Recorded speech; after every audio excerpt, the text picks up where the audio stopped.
देखो इस सर्वनाम लिखा है, ठीक है। सर्वनाम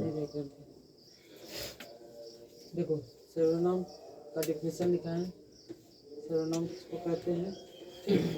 क्या लिखे हैं कि सर्वनाम ऐसे शब्दों को कहते हैं, ठीक है। सर्वनाम ऐसे शब्दों को कहते हैं जिनका प्रयोग सब प्रकार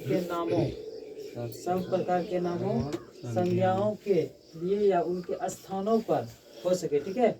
उसके नामों या फिर उसके स्थानों पर हो सके, अथवा संज्ञा के स्थान पर प्रयुक्त होने वाले शब्दों को सर्वनाम कहते हैं, ठीक। जैसे देख लो, मैं, हम, तुम, आप, वह, बोला, ठीक है।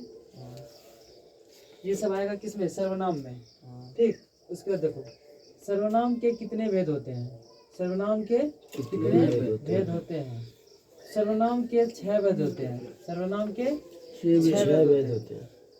पहला है पुरुषवाचक सर्वनाम, ठीक है, पुरुषवाचक सर्वनाम। दूसरा है निश्चयवाचक सर्वनाम। तीसरा है अनिश्चयवाचक सर्वनाम। चौथा है संबंधवाचक सर्वनाम। पांचवा है प्रश्नवाचक सर्वनाम। छठा है निजवाचक सर्वनाम। ये 6 प्रकार का सर्वनाम होते हैं। क्वेश्चन में पूछेगा ऑब्जेक्टिव में कि सर्वनाम कितने प्रकार के होते हैं, तो तुमको टिक करना है सर्वनाम 6 प्रकार के होते हैं। अब उसके बाद 6 गो में, हाँ, अब इसका देखना है कि पुरुषवाचक सर्वनाम किसे कहते हैं, ठीक है। याद लिखें, पुरुषवाचक सर्वनाम किसे कहते हैं? जो सर्वनाम पुरुषवाचक या स्त्रीवाचक, जो सर्वनाम पुरुषवाचक या फिर स्त्रीवाचक संज्ञाओं के नाम के बदले में आता है, उसे हम पुरुषवाचक सर्वनाम कहते हैं। जैसे में है मैं, हम, तुम, वह आदि, ये सब क्या हुआ? उसके बदले में आया, ठीक। अब देखो, इसी में पुरुषवाचक सर्वनाम का 3 भेद होते हैं, ठीक है। पुरुषवाचक सर्वनाम क्या हो, कितने भेद होते हैं?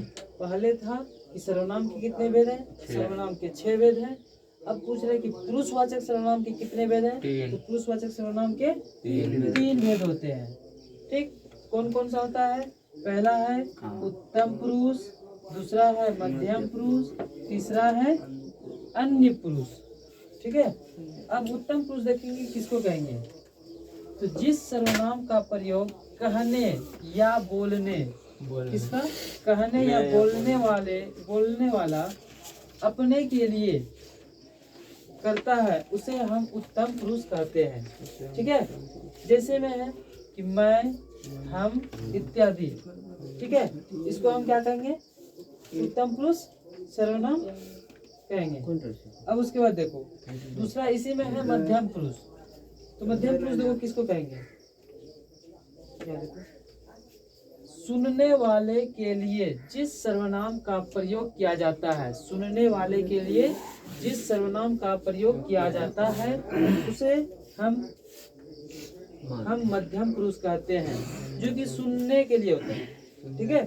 जैसे तू, तुम, आप, तुम्हें, आपको, इसी तरह से इत्यादि में आगे बहुत सारा है, ठीक है। इस सबको क्या कहेंगे? हम मध्यम पुरुष कहेंगे।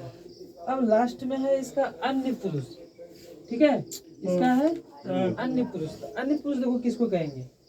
कि जिस सर्वनाम का प्रयोग ऐसी संज्ञा के लिए हो जिसके विषय में बात कही जा रही हो।